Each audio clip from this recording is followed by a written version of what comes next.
ছাত্ৰীসকল বন্ধু বান্ধৱীসকল নমস্কাৰ।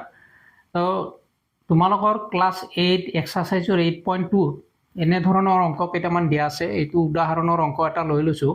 তো ইয়াৰ আগত মই sine 0 degree 30 degree 45 degree 60 degree আৰু 90 ডিগ্ৰী এককৈ যেতিয়া নাজানো তেতিয়া আমি সেই ভেলুকেইটা কেনেকৈ ওলাম ইয়াৰ আগত এটা ভিডিঅ' দিছোঁ।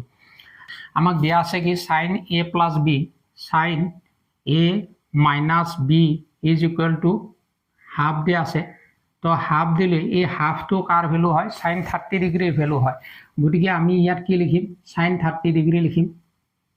সাইন 30 ডিগ্ৰী অৰ্থাৎ sine a minus b is equal to sine 30 degree অৰ্থাৎ সাইন দুটা সাইন যদি নোহোৱা কৰোঁ a minus b is equal to 30 degree পালো।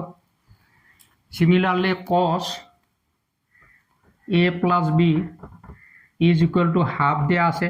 তো কোসৰ কিমানৰ ভ্যালু হাফ হয় cos a plus b is equal to cos 60 ডিগ্ৰীৰ ভ্যালু আমাৰ কি হয় হাফ হয়। গতিকে cos cos কেনসেল কৰিলে a plus b is equal to 60 degree হয়। আৰু আমাক কি দিয়া আছে য'ত 0 degree less than a plus b less than 90 degree অৰ্থাৎ 0 ডিগ্ৰী আৰু 90 ডিগ্ৰীৰ ভিতৰত a প্লাছ b ৰ মানটো হ'ব বুলি কৈছে। য'ত a গ্ৰেটাৰ দেন b বুলি কৈছে a টো b তকৈ ডাঙৰ হ'ব বুলি কৈছে এইটো। গতিকে আমাক কৈছে a আৰু b ৰ মানটো কি হ'ব নিৰ্ণয় কৰিব লাগে। তো আমি a মাইনাছ b আৰু a প্লাছ b পালো। a মাইনাছ b আৰু a প্লাছ b দুটা পালো। a প্লাছ b পালো 60 ডিগ্ৰী আৰু এই দুটা যদি আমি যোগ কৰোঁ এই দুটা যোগ কৰিলে ইয়াতে টুৱাইছ a হ'ব আৰু যোগ কৰিলে এইটো 90 ডিগ্ৰী হ'ব আৰু a ৰ ভ্যালুটো হ'ব 90 degree divided by 2 is equal to 45 degree. এৰ মানটো 45 ডিগ্ৰী হ'ব। আৰু যদি এই এৰ ভ্যালুটো আমি a প্লাছ b ত বহাই দিওঁ সাপোজ এৰ ভ্যালুটো 45 ডিগ্ৰী পাইছো a plus b is equal to 60 degree আৰু b ইজ ইকুৱেল টু এই এৰ ভ্যালুটো 60 বিয়োগ 45 ডিগ্ৰী কৰিল তেতিয়াহ'লে আমাৰ কি হ'ব 15 ডিগ্ৰী। b ৰ ভ্যালুটো 15 ডিগ্ৰী হ'ব আৰু a ৰ ভ্যালুটো 45 ডিগ্ৰী হ'ব। কোৱেশ্চনটো দিয়া আছে a ৰ মানটো b কৰি ডাঙৰ হ'ব বুলি কৈছে a গ্ৰেটাৰ। প্ৰত্যেকটো কোৱেশ্চনত প্ৰত্যেকটো ৰাশিৰ একো একোটা মিনিং আছে। ইয়াত এনে দিয়া হোৱা নাই এইখিনিৰ এটা অৰ্থ আছে। কৈছে কি 0 ডিগ্ৰী a প্লাছ b ৰ যিটো মান হ'ব 0 ডিগ্ৰী আৰু 90 ডিগ্ৰীৰ ভিতৰত হ'ব a প্লাছ b সব a প্লাছ b ৰ ভ্যালুটো 60 ডিগ্ৰী অৰ্থাৎ 0 ডিগ্ৰী আৰু 90 ডিগ্ৰীৰ মাজত হৈছে 60 ডিগ্ৰী হৈছে। আৰু এটা শৰ্ত দিছে a গ্ৰেটাৰ দেন b।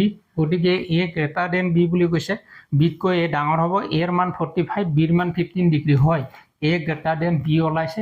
গতিকে a ৰ ভ্যালু 45 ডিগ্ৰী আৰু b ৰ 15 ডিগ্ৰী। নেক্সট তোমালোকক দিয়া আছে tan a প্লাছ b √3 আৰু tan a মাইনাছ b 1/√3। তো শৰ্তটো দিয়া আছে 0 less than a plus b less than equal to 90 degree অৰ্থাৎ কৈছে a প্লাছ b ৰ ভ্যালুটো 0 আৰু 90 ডিগ্ৰীৰ মাজত হ'ব বা 90 ডিগ্ৰীৰ সমান হ'ব আৰু a টো b তকৈ ডাঙৰ হ'ব। ইয়াত tan a প্লাছ b √3 দিয়া আছে। গতিকে আমি tan ৰ কিমানৰ ভ্যালু √3 হয় আমি সেই আগৰ ফৰ্মুলাটো ইউজ কৰি কৰিব পাৰোঁ। tan 30 ডিগ্ৰী 60 ডিগ্ৰী আমি ধৰা tan 60 ডিগ্ৰী ললো। 60 ডিগ্ৰী ললে sin 60 ডিগ্ৰী আৰু cos 60 ডিগ্ৰী।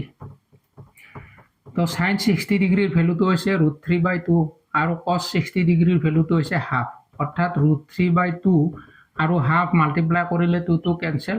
তো tan 60 ডিগ্ৰীৰ ভ্যালুটো আমাৰ √3 ওলাই আৰু tan 30 ডিগ্ৰীৰ ভ্যালুটো 1/√3 ওলাই। তো আমাক দিয়া আছে tan a plus b is equal two √3 দিয়া আছে। তো আমি লিখিম tan 60 ডিগ্ৰী অৰ্থাৎ tan a plus b tan 60 degree tan cancel কৰিলে a plus b is equal to 60 degree ওলাব। সিমিলাৰলি আমাক দিয়া আছে tan a minus b is equal two 1/√3 অৰ্থাৎ tan a minus b is equal two tan 30 degree লিখিব পাৰোঁ আমি tan 30 degree.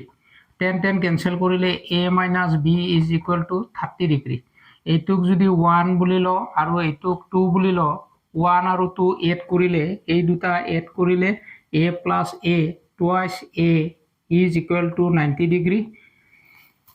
হয় a প্লাছ b 90 ডিগ্ৰীৰ সমানো হ'ব পাৰে বা 0 আৰু 90 ডিগ্ৰীৰ সমান হ'ব পাৰে বুলি কৈছে গতিকে 60 a প্লাছ b 60 ডিগ্ৰী ওলাইছে অৰ্থাৎ 0 আৰু 90 ডিগ্ৰীৰ মাজত আছে a এর ভ্যালুটো কিমান হ'ব a is equal to 90/2 is equal to 45 degree হয় একত এই 45 ডিগ্ৰীটো একত যদি বহাই দেও a plus b is equal to 60 degree আছে আৰু b এর ভ্যালুটো হ'ব 60 minus 45 is equal to 15 degree তো পাছে 4 একে 5 একে 6 15 ডিগ্ৰী হ'ব গতিকে b এৰ ভ্যালুটো হল 15 ডিগ্ৰী a এৰ ভ্যালুটো হল 45 ডিগ্ৰী আমাক কৈছে a গ্রেটার দেন b হ'ব গতিকে a গ্রেটার দেন b হলে a এর ভ্যালুটো 45 আৰু b এৰ ভ্যালুটো 15 ডিগ্ৰী তেহল তোমালোকৰ এক্সাৰসাইজ 8.2 ৰ 3 2 নম্বৰটো আছে sin x + y 1 degree 1 cos x - y √3/2 আৰু x y এৰ ভ্যালুটো লাগে x to greater than y বুলি কৈছে আৰু 0 degree less than equal to x + y less than equal to 90 degree x + y এৰ ভ্যালুটো 90 ডিগ্ৰীৰ সমানো হ'ব পাৰে নাইবা x + y এৰ ভ্যালুটো 0 ডিগ্ৰীৰ সমানো হ'ব পাৰে নাইবা এই দুটাৰ মাজতো থাকিব পাৰে বুলি কৈছে এইটোৰ অৰ্থ হৈছে এইটোৱে যে x + y less than equal to 90 degree less than equal to 0 degree তো x + y sin x + y is equal to 1 দিয়া আছে অর্থাৎ আমি কব পাৰো sin 90 ডিগ্ৰী আমি জানো sin 90 ডিগ্ৰীৰ ভ্যালু 1 হয় গতিকে আমি sin 90 ডিগ্ৰী লিখিম sin উঠাই দিলে কি হ'ব x + y is equal to 90 degree হ'ব তো এইটো 1 নম্বৰ লিখি থলে হল নেক্সট দিয়া আছে cos x - y x - y দিয়া আছে √3/2 অর্থাৎ cos কিমানৰ ভ্যালু cos 30 ডিগ্ৰী cos 30 ডিগ্ৰীৰ ভ্যালুটো হয় √3/2 গতিকে cos 30 ডিগ্ৰী লিখিলো cos ক্যান্সেল কৰিলে x - y is equal to 30 degree হল এইটো আমি 2 নম্বৰ লিখি থলো 1 আৰু 2 যদি প্লাস কৰো 1 + 2 এই প্লাস কৰিলে x আৰু x প্লাস হ'ব twice x হ'ব y ক্যান্সেল যাব আৰু 90 + 30 120 হ'ব তো x এৰ ভ্যালুটো কিমান হ'ব ডিভাইড কৰা 120 ৰে 2 ডিভাইড কৰিলে is equal to 60 ডিগ্ৰী ওলাব x এৰ ভ্যালুটো 60 ডিগ্ৰী ওলালে যদি এই x এর ভ্যালুটো আমি ইয়াত বহাই দেও বা ইয়াত বহাই দেও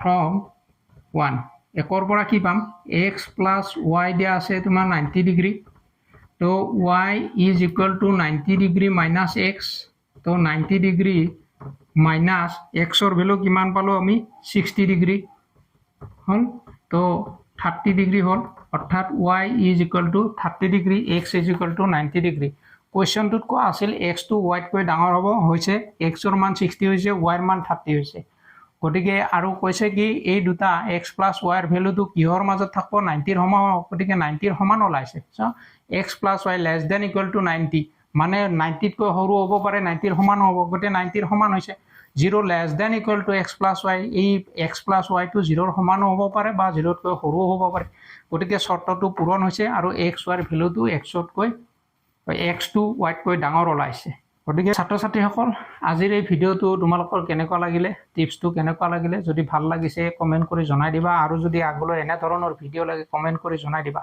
আগলৈ এনে ধৰণৰ ভিডিও পাই থাকিবা চেনেলটো সাবস্ক্ৰাইব কৰি ৰাখি থবা